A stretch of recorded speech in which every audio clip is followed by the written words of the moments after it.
So guys, I am officially back in doing these summits, and to be honest, it was kind of nice jumping back on here and doing them. I'm not even gonna lie there. And for this week, we do have the Primal, which is the last week until we have the lovely RX-8 here. I gotta admit, I gotta get my hands on this car because I mean, it looks similar to the other ones, but it's also a little bit different, so I gotta test it out. But for Primal though, this one will end up getting you the Primal Underglow, which is okay looking, I guess. And we also have a title. We have never seen a title before, so that is super new to me. And I'm sure you guys probably saw the other thing here because I'm in the menu. We also now have the $20 car here that is now available in a bundle, which this was not on my bingo card, man. I mean, $20 for this thing is kind of wild, but you guys also get to drive it in the Summit.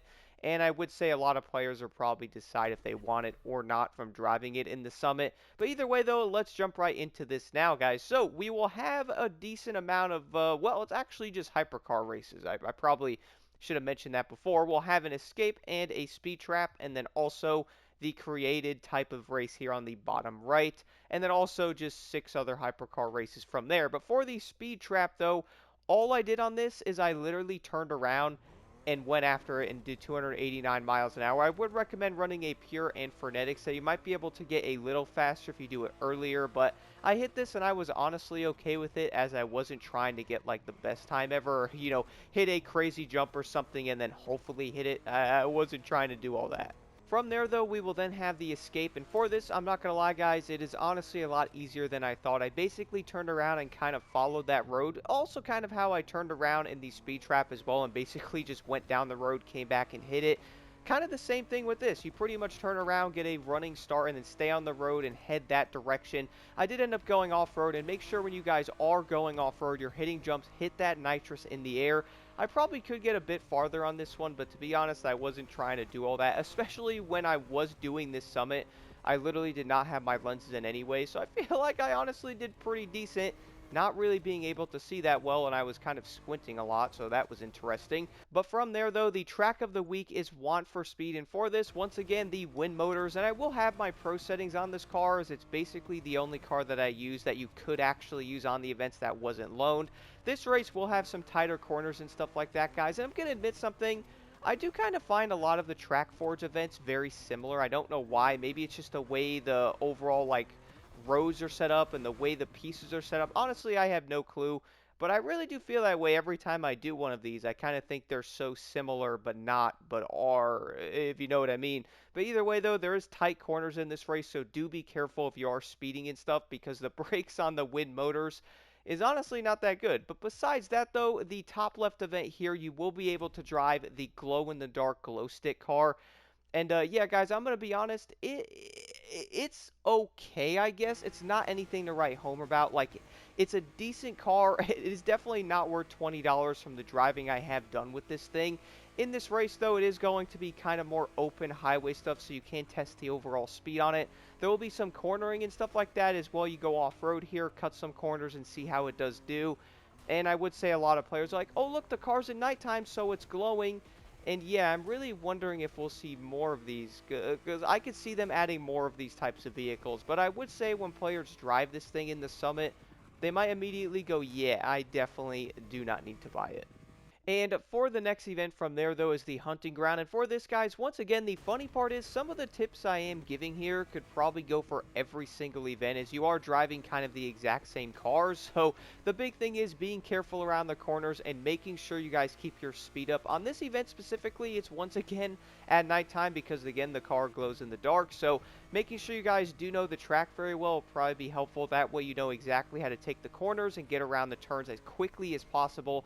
I was noticing for me, I had to do the race like 2 or 3 times, but my lenses were also not in, so yeah, that was kind of making it a bit harder to see, especially at nighttime. But once you guys do get the corners down and being able to keep that nitrous and speed up, you will definitely get faster in that one. For the other event from there, though, the Werewolf, you will have to drive 2 different cars in this. The first one is the regular Fenyr, and then the second one is, again, the Radiant Edition. Now, this race you guys will easily recognize. I think it's actually from the Liberty Walk playlist, I'm pretty sure. You kind of do like a little round, then halfway through you switch into the Radiant. and then do the rest of the event in there. This has a lot of highway in the beginning with some tighter corners on the highway area, like the off and on ramps and all that to get onto the road to get into the Radiant.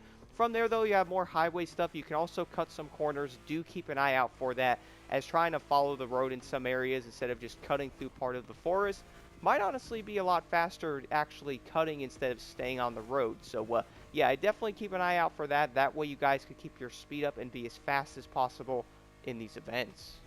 The next race from there, though, is the Lone Wolf. And once again, guys, I'm sure this isn't surprising, but you have to drive the Radiant again. This is going to have a lot of turns in different areas in it, so you'll pretty much be really testing out the handling of the Fenyr Radiant here, which I would say is okay for being stock, but I would think a lot of players probably want to tune it a little bit. That is, of course, if you actually buy it, which I would say most won't.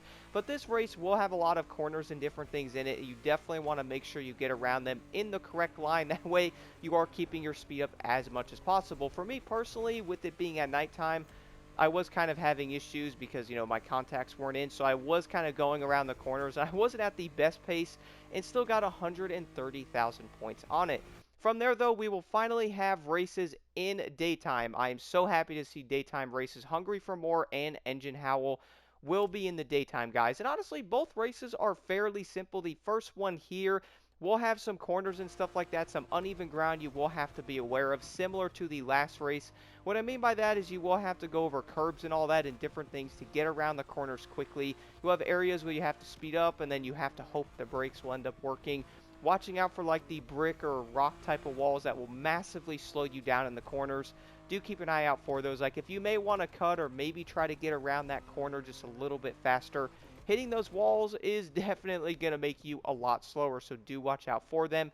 Then going over uneven ground or hitting the dirt and then trying to turn and all that and going over curbs can also make the cars kind of squirrely and even spin out, so do keep an eye out for those, as a lot of players probably will want to cut some of the areas, as it will easily make you faster.